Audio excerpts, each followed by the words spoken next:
પ્રકારના ગુના બને કે કોઈ આવી અને લૂંટ કરે અને મારી હત્યા કરી નાખે ને તો કિશન આ ખૂબ ગંભીર બાબત રાજ્યના ગૃહમંત્રીએ પણ વિચારવા જેવી છે કે કેમ अधिकारी बाहर से जितना गर्म होता है ना अंदर से उतना ही करप्ट होता है। તમે વિચાર કરો કે હાથમાં રિવોલ્વર, મહત્વની વાત તો એ છે કે આપણી પોલીસ હવે રીલ માસ્ટર પોલીસ બની ગઈ છે અને એ જ સુરતના કાયદો અને વ્યવસ્થાની સ્થિતિ કે સોનાના વેપારીની દિન દહાડે જગ જાહેર હત્યા થઈ છે। પણ યુપી બિહાર કરતા પણ બદતર હાલત જ્યારે સુરતમાં થઈ ગયું અને ગુનેગારો આરોપીઓને કોઈ પણ પ્રકારનો ડર ન હોય તે પ્રકારની સ્થિતિનું જો આપણા ગુજરાતમાં આપણા સુરતમાં નિર્માણ થતું હોય અને એ સુરતમાં કે જે સુરતની જવાબદારી આપણા રાજ્યના ગૃહમંત્રી જે સુરતથી આવે છે અને તમે શરૂઆતમાં જાઓ મોટા રીલ બનાવો ને પગ ધ્રુજે એવી રીલ બનાવો ને ચાલી ન શકે એવી વાર્તા કરો ને એટલે તમારું માર્કેટ અપ એ શક્તિ 1.5 મહિના પછી અધિકારીઓને ક્યાં વહી જાય છે મને જ નથી સમજાતું।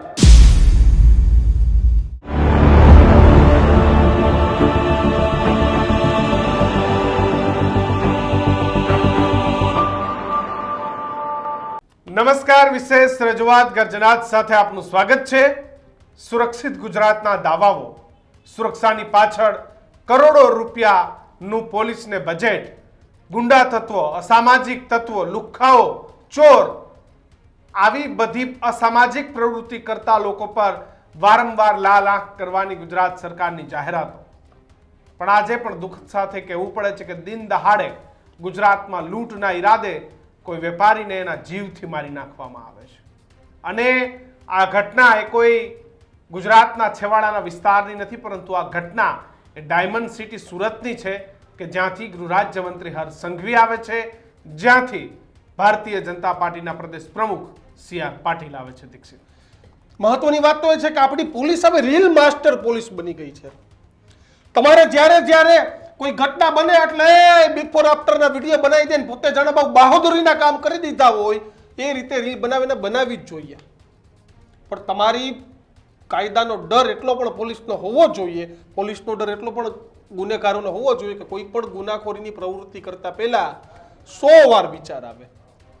પણ યુપી બિહાર કરતા પણ બદતર હાલત જ્યારે સુરતમાં થઈ ગયું અને ગુનેગારો આરોપીઓને કોઈ પણ પ્રકારનો ડર ન હોય તે પ્રકારની સ્થિતિનું જો આપણા ગુજરાતમાં આપણા સુરતમાં નિર્માણ થતું હોય અને એ સુરતમાં કે જે સુરતની જવાબદારી આપણા રાજ્યના ગૃહમંત્રી જે સુરતથી આવે છે અને એ જ સુરતના કાયદો અને વ્યવસ્થાની સ્થિતિ કે સોનાના વેપારીની દિન દહાડે જગ જાહેર હત્યા થઈ જાય અને લૂંટ કરવાના ઈરાદે ત્યારે સુરક્ષિત ગુજરાતના દાવા ઠોકવામાં નેતાઓને હવે કિશન શરમ આવશે કે નહીં? કારણ કે હવે ક્યાં મોઢે નેતાઓ નાગરિકોને સુરક્ષાની ખાતરી આપશે તે એક સવાલ છે અને સુરતની ઘટનાથી પોલીસ અને પ્રશાસનની કામગીરી પર ગંભીર સવાલો ઊભા થયા છે કે સુરતના એક સોનાની દુકાન એટલે કે જ્વેલર્સના માલિકની લૂંટના ઈરાદે હત્યા કરી નાખવામાં આવી। વેપારીની દિન દહાડે ફાયરિંગ કરવામાં આવ્યું અને ફાયરિંગ કરી હત્યાથી ખળભળાટ મચી ગયો। ગુજરાતની રીલ્સ માસ્ટર પોલીસ ના નાટકો બંધ કરી અને લોકોના ભરોસો જીતવાની જરૂર છે।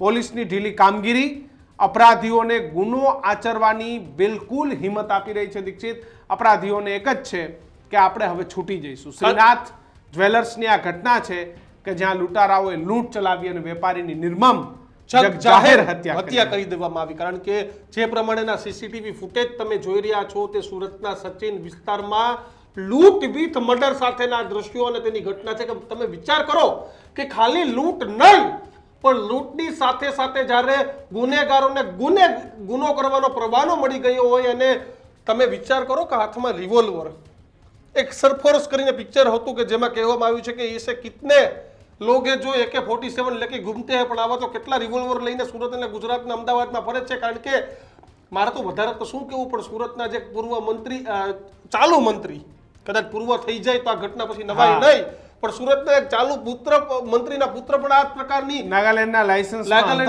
લઈને ફરતા હતા। આવી જ ગનમેનો છે તે જગ જાહેર ફરી રહ્યા છે। ત્યારે મહત્વની વાત એ કે હાલ આ કેવા પ્રકારની સ્થિતિ છે પ્રદીપ?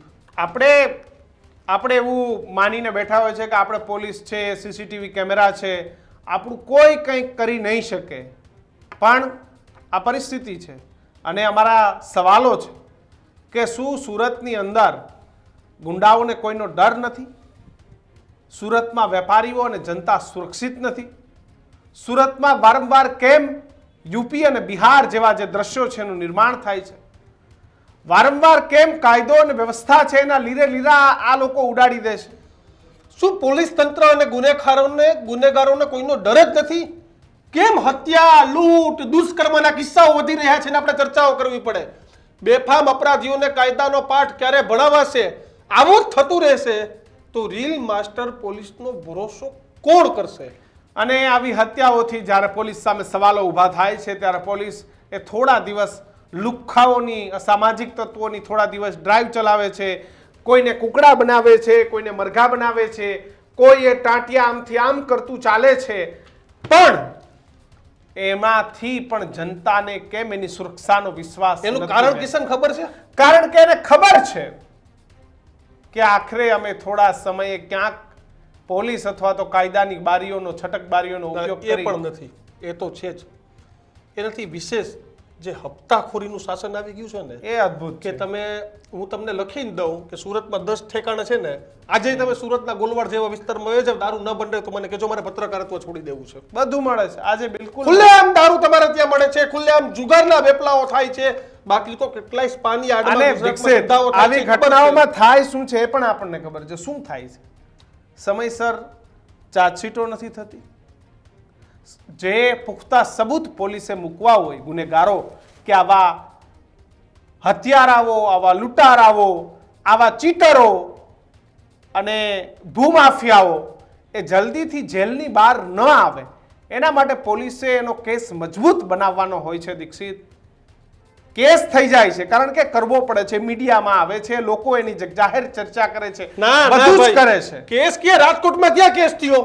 રાજકોટમાં પોલીસે એકબીજા ઉપર હુમલો કર્યો નથી થયો, ઠીક છે, પણ હું જે વાત કરું છું એટલે આમાં ગુનેગારોને કિશન ક્યારે મળે કે જ્યારે પોલીસ પર પણ કેસ કરતી થઈ જાય કે ભાઈ અમારો હતો તો બધું જ થઈ જાય છે, પણ આખરે થોડા સમય પછી ક્યાંક અધિકારીઓ બદલાય છે, નવા અધિકારીઓ આવે છે, પછી ધીરે ધીરે ધીરે અપરાધીઓનું ક્યાંકથી જેલમાંથી સેટિંગ થાય છે અને જે તારીખો પડે છે એમાં કંઈક પ્રકારનું એક સેટિંગ ગોઠવી અને અધિકારી સિંઘમનો ડાયલોગ છે ને, જે જામીન મળવા જોઈએ આવા અપરાધીઓને, દીક્ષિત, જે જામીન મળી જાય છે ને, જામીન, ત્યાં આ લોકોએ કાયદાનો મિસયુઝ કરીને સિંઘમમાં ડાયલોગ છે કે અધિकारी बाहर से जितना गर्म होता है ना, अंदर से उतना ही करप्ट होता है. અને તમે શરૂઆતમાં જાઓ, મોટા રીલ બનાવો ને પગ ધ્રુજે એવી રીલ બનાવો ને ચાલી ન શકે એવી વાર્તા કરો ને, એટલે તમારું માર્કેટ અપ. એ શક્તિ 1.5 મહિના પછી અધિકારીઓની ક્યાં વહી જાય છે મને એ જ નથી સમજાતું.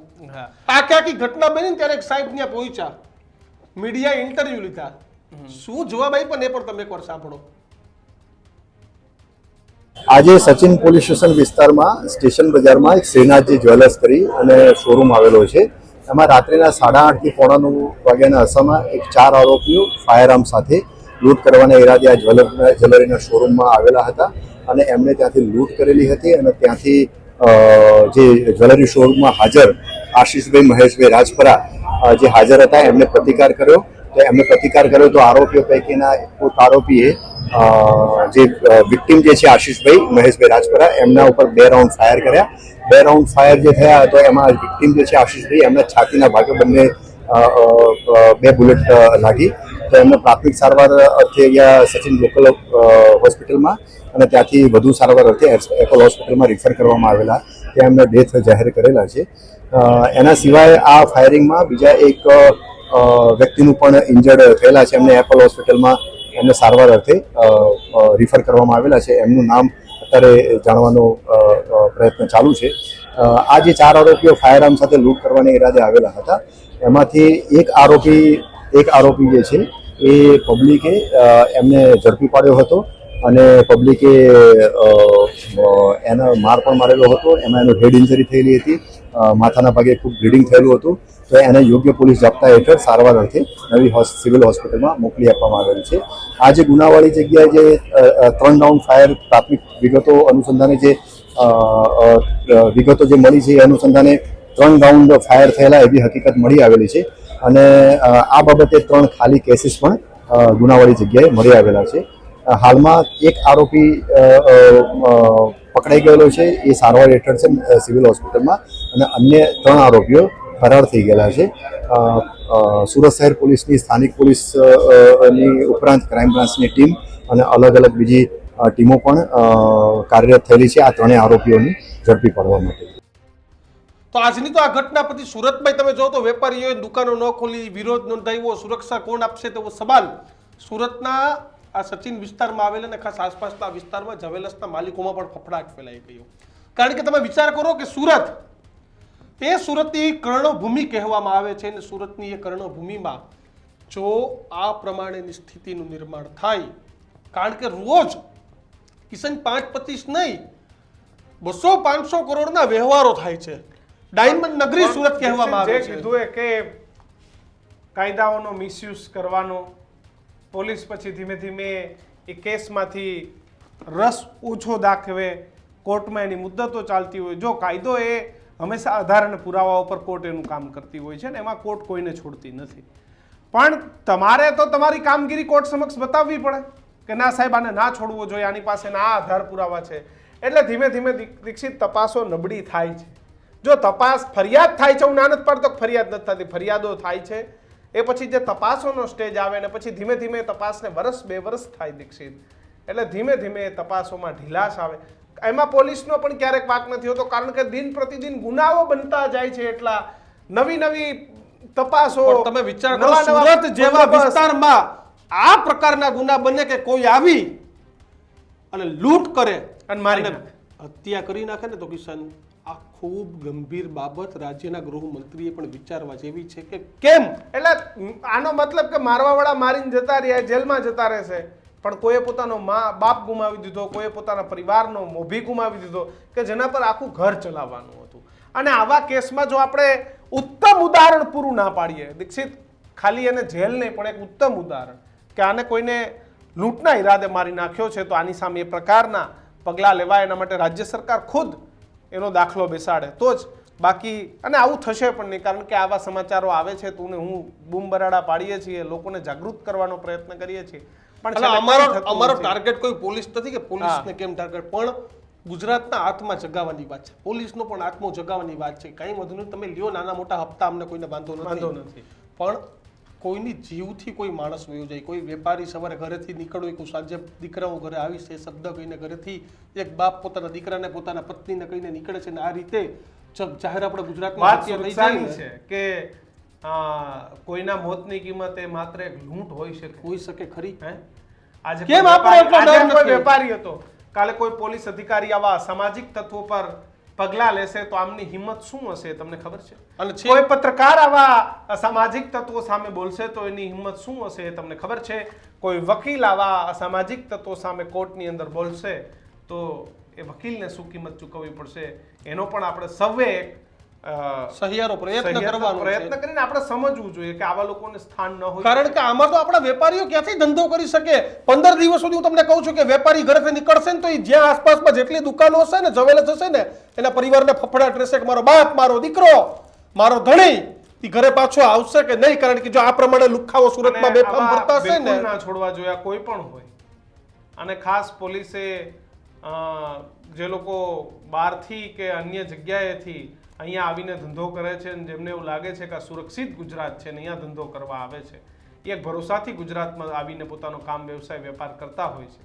અને એવા લોકોને જો આ પ્રકારની વસ્તુ થાય તો એમનો પણ એક ગુજરાત પર છે. કારણ કે આજે હજારો કરોડો અબજો રૂપિયા લોકો ગુજરાતમાં ઇન્વેસ્ટ શું કરવા કરે છે, એટલે એમની સુરક્ષા. અને બીજું કે 2022ની ચૂંટણીમાં સ્લોગન હતું ભરોસાની ભાજપ સરકાર. તો આપણે એ ભરોસો પણ આપવો પડશે કે જેથી કરી અને આવી ઘટનાઓ છે તે વારંવાર ન બને. અમારી વાત સાથે આપ કેટલા સહમત છો? શું લાગે છે તમને કે ખરેખર આ પોલીસ ઉપર આપણે ભરોસો કરી શકીએ ખરા? અને ગુનેગારો કેના આશીર્વાદથી આ પ્રકારના ગુનાઓ કરે છે એ પણ તમને ખબર હોય તો કોમેન્ટ બોક્સમાં લખજો. પણ આ પ્રકારની ઘટનાઓ થવાની જ્યારે આપણે તો ગર્જનાત કરવાના, ભલે કોઈને ગમશે આવી ઘટનાઓના મૂળ સુધી જવું ખૂબ જરૂરી છે કે આવી ઘટનાઓ શું કામ ઘટે છે, આવી ઘટનાઓને કેવી રીતે નિવારી શકાય અને આવી ઘટનાઓમાં ગુનેગારોને ઓછા સમયમાં કેવી રીતે વધુમાં વધુ સજા આપી શકાય એવો દાખલો પોલીસ અને સરકારે બેસાડવો રહ્યો, નહીંતર આવી ઘટનાઓ ઘટતી રહેશે. કોઈ ને કોઈ વ્યક્તિ એ પોતાનું જીવન એ ગુમાવી દેશે. સૌએ વિચારવાની જરૂર છે. તમારા વિચારો ખાસ કમેન્ટ બોક્સમાં પ્રગટ કરજો. ન્યૂઝરૂમને સબસ્ક્રાઇબ કરજો. જોતા રહેજો ન્યૂઝરૂમ. નમસ્કાર.